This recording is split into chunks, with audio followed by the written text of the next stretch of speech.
आप लोगों ने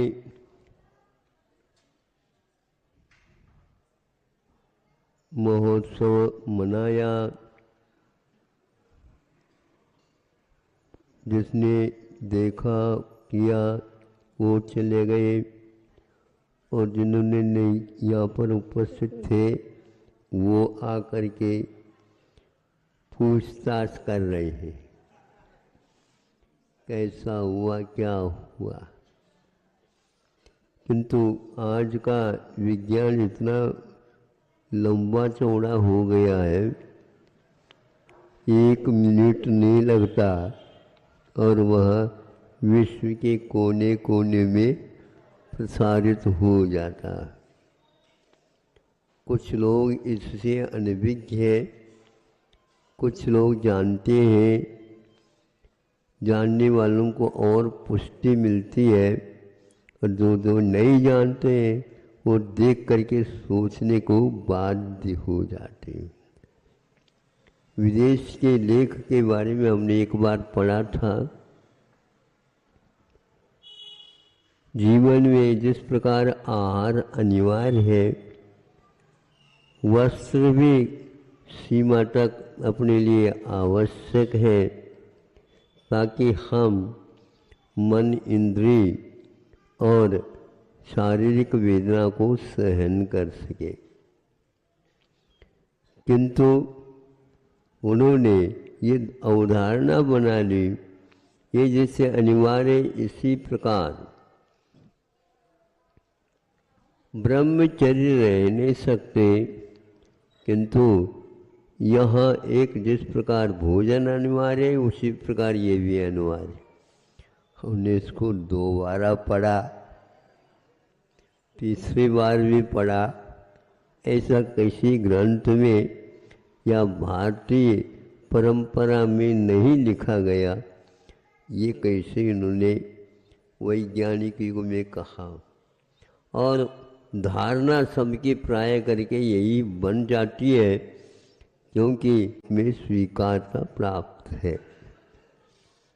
हर एक व्यक्ति इस देवता का शिकार हो चुका है।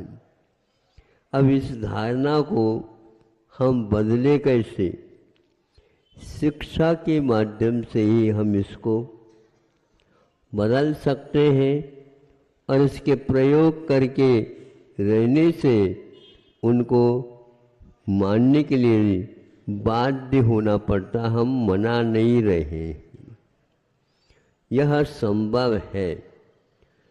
ग्रंथ, भारतीय ग्रंथ में यहाँ कूट कूट करके भरा हुआ है कि हो क्या रहा है। हम यह अनिवार्य है, इससे हम बच नहीं सकते, ये नहीं, किंतु इसका नियंत्रण होता है क्या नहीं, इसके बारे में जब सोचते हैं, जब नियंत्रण हो सकता है, सीमित हो सकता है, उसको भी त्यागा भी जा सकता है, उसको पूर्णतः नियंत्रण किया जा सकता है। ऐसा जब हम पढ़ते और प्रयोग करते हैं तो बहुत सारे रहस्य खुलते खुलते चले जाते हैं। हमारी धारणा हमारे जो अनुभव के ऊपर आधारित न हो करके उस दिशा में जिसने अनुभव प्राप्त किए हैं, तो यह संभव क्यों नहीं होगा? अवश्य ही इसको नियंत्रण में रखा जा सकता है। आज हम जैसे भोजन को अनिवार्य मान लिए, उसी प्रकार से किसी रोग को नियंत्रण करने के लिए भी मानते हैं कि औषध का उपचार इत्यादि आवश्यक है। भारत सीमित औषध का निर्माण बताता है, और जिस प्रकार भोजन के ऊपर भी नियंत्रण किया जा सकता है, उसी प्रकार हमारे जो मानसिक वेग हैं उनके ऊपर भी नियंत्रण रख दे तो अपने आप ही भीतर वह चिकित्सा होना प्रारंभ हो जाता है। हम भोजनों के माध्यम से, नए नए स्थानों में प्रयोग जो हो रहे उनके अनुभव के कारण इन रोगों को बढ़ावा दे रहे हैं। और यहाँ तक कि यह अनिवार्य जैसे भोजन है उसी प्रकार यह चीज़ भी लेना अनिवार्य है जिसके द्वारा रोग नियंत्रण में होता नहीं। ऐसे ऐसे भी भोजन के लिए अनिवार्य बताए जिसके द्वारा आपके रोग हो ही नहीं सकते, और यदि प्रारंभ हुआ है रोग तो वह दूर भी हो सकता है। जैसे रत्नकरण श्रावकाचार्य में हमने पढ़ा, आप लोगों ने भी पढ़ा होगा, दूसरे को पढ़ाया भी होगा और प्रयोग भी किया होगा। अष्टमी और चतुर्दशी के दिन हम क्या खाएं? कुछ उपवास करते हैं, कुछ एकासन करते हैं, कुछ उपवास एकासन नहीं करते हैं, तो क्या क्या करना चाहिए ये भी उल्लेख उन्होंने किया है। तो उसमें ये कहा है कि विशेष रूप से भोजन को न करके केवल क्षुधा निवारण हेतु, क्योंकि आपको आगे वृत्ति बनना है और जिह्वा इंद्र को मजबूत करना है, तो ऐसा नीरस इत्यादि के खा ले चल जाएगा। तो इधर देखा पन्ना फेर करके, वहाँ पर ये लिखा था कि यह अष्टमी और चतुर्दशी के दिन एक दिन विशेष रूप से भोजन के पाबंदी के लिए कह रहे हैं, अन्य दिनों में क्यों नहीं? यह चूंकि अनुवृत्ति है, प्रतिदिन नहीं कर सकता।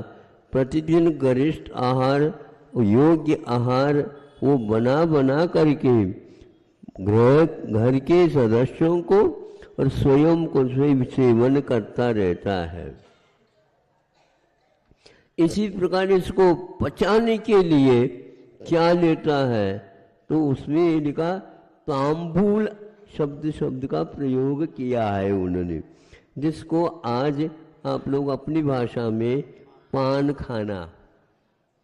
ये पान क्या है? पान अर्थात पेय पदार्थ नहीं, किंतु भोजन करने के उपरांत उसको पकाना है, पचाना है, क्योंकि गरिष्ठ माल आपने ले लिया, खा लिया, और वो कैसे पचेगा? तो आप प्रयोग करिए। तो यह उसमें एक चूना है, कट्टा है, पान का पत्ता तो मूल है। तो अब उन्होंने यह अष्टमी और चतुर्दशी नहीं करना, उसके दिन ये नहीं करना, और उस दिन भोजन भी हल्का फुल्का लेना अनिवार्य, तो ले लो, नहीं तो उपवास कर सकते हो। ये देख करके हमने सोचा कि पान को वहाँ पर भी रखा है। दूसरा, वहीं पर पान के साथ साथ उन्होंने नशादीनम कहा है। नशा का अर्थ ये होता नशा नहीं, किंतु उसके सेवन करने से नाक संबंधी, कंठ संबंधी, पाचक नलियों के संबंधी जो कोई भी रोग पनपता हो, खबरदार वह कभी भी पनपेगा ही नहीं है। कैल्शियम का संग्रह हो सकता है तो नहीं होगा, किंतु उसके जाने से, क्योंकि क्षार है वो, और क्षार है तो गांठ को भी गलाने की क्षमता रखता है। इसलिए गृहस्थ को कहा तुम तो ये भी लेते रहो, लेकिन अष्टमी और चतुर्दशी के दिन तो कम से कम मत लेवो। ये इसको पढ़ने से हमें ऐसा लगता है कि आपको अनुवृत्ति के साथ साथ महावृत्ति की शिक्षा भी मिल रही होती है। बाद में ऐसा नहीं, बाद में तो वृद्धावस्था है। पहले ऐसा करो, हाँ, उपवास करने का अभ्यास करो। दानम पूजा शील मुवासो जब विहान श्रावयानाम धम्म, ये श्रावक के धर्म के अंतर्गत आ जाते हैं। तो उधर हमारी दृष्टि चली गई ना नश्यानाम, ऐसे पदार्थों का भी उपयोग करना अनिवार्य है जिसके द्वारा भीतर आपने स्वादिष्ट, गरिष्ठ, मिष्ट नहीं समझे ऐसे पदार्थों का सेवन किए हो, पचाएगा कौन? उसके योग्य श्रम करो, उसके योग्य ये इन चीजों का सेवन करो। उन्होंने निषेध नहीं किया, लेकिन आजकल जो गुटका गटका क्या आ रहे हैं, बस वो दृष्टि रहती है ये ऐसे ये नशीली नहीं है। तो यह अपने महान महान रोगों के उत्पादक है। कंठ के जितने भी रोग होते हुए देखने में मिलता है, वह तांबूल ले लेता है तो ऐसे वह 24 घंटा खाता रहता है, भोजन चलता रहता, उसके साथ में उसके रखे रहते। सोते तो मुंह तो है, सोने का अर्थ नहीं खाना ऐसा थोड़ी कहा गया। वो कहता है मुंह चलता रहे, जैसे स्वप्न आते हैं उसी प्रकार खाता रहे। हाँ? ये गलत हुआ, ये अतिरेक हुआ, और पढ़े लिखे भी इसको ले रहे गड़बड़। अब कंठ के कैंसर जितने भी होते हैं और वह पान गुटका गटका इसी के कारण होते हैं। अब महाराज आशीर्वाद दे दो, हम ऐसे व्यक्ति के लिए आशीर्वाद नहीं दे सकते। इसका पहले क्या कर लो, फिर आप शरीर तो छूटेगा, यह नहीं रोक सकता। 4-4, 5-5 शल्य चिकित्सा बार हो जाती है, फिर भी नहीं छूटता। सामने वाला व्यक्ति भी आपके लिए ज़्यादा बात नहीं करता, पैसे तो निकाल लो। एक ऑपरेशन में शल्य चिकित्सा में लाखों रुपए खर्च होते हैं आप लोगों की, क्या करोगे बताओ? इसलिए कैल्शियम की मात्रा भी होना चाहिए, और गरिष्ठ को पाचन करने के लिए इसका लेवल सेवन करना अनिवार्य है, ऐसा बता देते हैं, ताकि तुम स्वस्थ रह सको। नहीं तो दुनियादारी की दवाइयाँ आज तो तैयार है अनिवार्य रूप से। सभी देशों ने कोरोना के ऊपर वैक्सीन तैयार किए हैं, कोई भी बचा नहीं, लेकिन एक दूसरे के ऊपर किसी भी वैक्सीन का विश्वास नहीं है। ऐसा क्यों?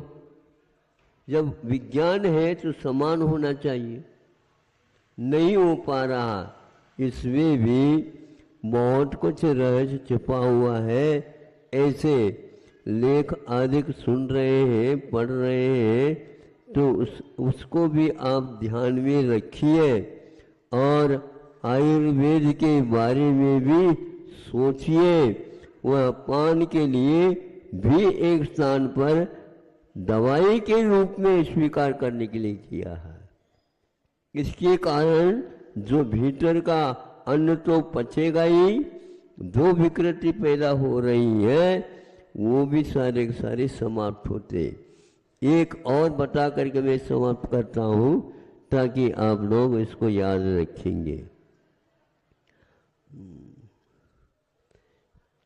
ये बाल तोड़ वगैरह होते हैं ना, बाल तोड़, ये बाल तोड़ के लिए एक वैद्य के माध्यम से हमने सुना था, ये इसको ठीक कर देगा। यह इतना जल रहा है महाराज, इतना ये हो रहा है, लाल लाल सुर्ख हो रहा है, ठीक है, भीतर जो है विकृति सारे सारे एकत्रित हो रहा है, और बाहर आने को आतुर है महाराज। बहुत जलन, रात में नींद भी नहीं आ रही। नहीं, आज कोई बात नहीं, रात में नींद नहीं आती है तो रात बड़ी होती है, तो भीतर काम कर रहा है, हो जाएगा। तो उसके लिए भी उन्होंने कहा, यदि उसको आप भीतर से बाहर जो कुछ संग्रहित है उसको निकालना चाहते हैं, चीरा फाड़ा मत करो और ये पान का पत्ता उसके ऊपर बांध दो।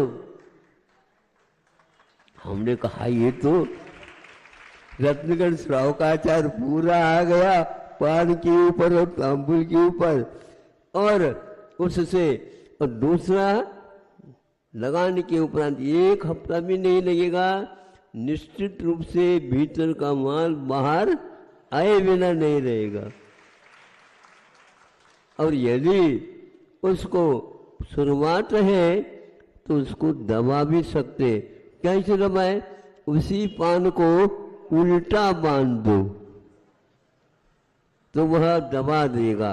देखो दवा कैसी है, आयुर्वेद की चमत्कार तो देखो। उल्टा करके रख दो, पलटा करके रख दो। तो इस प्रकार आचार्यों ने आप लोगों के लिए शाकाहारी और तामसिकता से बचाने के लिए ऐसे कार्य किए हैं। तो यह एक प्रकार से बाल तोड़ जो है भीतर गांठ के रूप में है, उसको पकाने का काम वह ब्रिटिश अधिक काम करते हैं, ये निश्चित हो चुका है। अब चीरा फाड़ी करोगे तो 1 महीना लगेगा और इसके बिना ये काम करेंगे सस्ते में काम होगा। जो आपके यहाँ रोटी बन रही है उसी में से थोड़े लोई निकाल लो और मान लो, दोनों काम हो जाएगा। रोटी भी भीतर चले जाए और इसको ऊपर बांध दो, ये भी वो गांठ बिल्कुल गल जाएगा। ये पुलिस का चमत्कार है, इसलिए आज रोगों के चमत्कार देख रहे हो तो आयुर्वेद में औषधों के भी चमत्कार कम नहीं है। आचार्यों ने चिकित्सा संबंधी भी बता करके वे इतने नहीं किंतु एक मंत्र देते हैं, इस मंत्र का उच्चारण करो, तुम्हारे मन में जो गांठ बनी है, सुन रहे हैं, वो गांठ भी पिघल जाएगी। हाँ, जिसके प्रति आप वैर है और देखा नहीं जाता, सोया नहीं जाता, उनके प्रति अब ऐसा भाव हो रहा है, ये सब मन में जो गांठ है उनको भी शारीरिक, मानसिक और बौद्धिक जितने भी अल्सर है और कैंसर है वो सब कैंसर हो जाती है। सस्ता है ये हमारा और हजारों वर्ष पूर्व से पहले लिखा गया है। तो ये आज आपके सामने एक प्रकार से भीतरी भाग में होने वाली विकृतियों को बाहरी औजार के बिना भी कर सकते हैं। आज अनेक पैठी है, औजार ऐसे ऐसे आ रहे हैं, करोड़ों रुपए में यंत्र आ रहे हैं, कोई काम नहीं कर रहा है। इसलिए अपनी बुद्धि को थोड़े से आप धो धा करके और ऐसे सात्विक ग्रंथों के अध्ययन करो, या जिन्होंने अध्ययन किया है, प्रयोग किए हैं, उसके संशोधित औषधों का सेवन करो तो आपका दोनों ही जीवन ठीक बनेंगे। अहिंसा परमो धर्म की जय।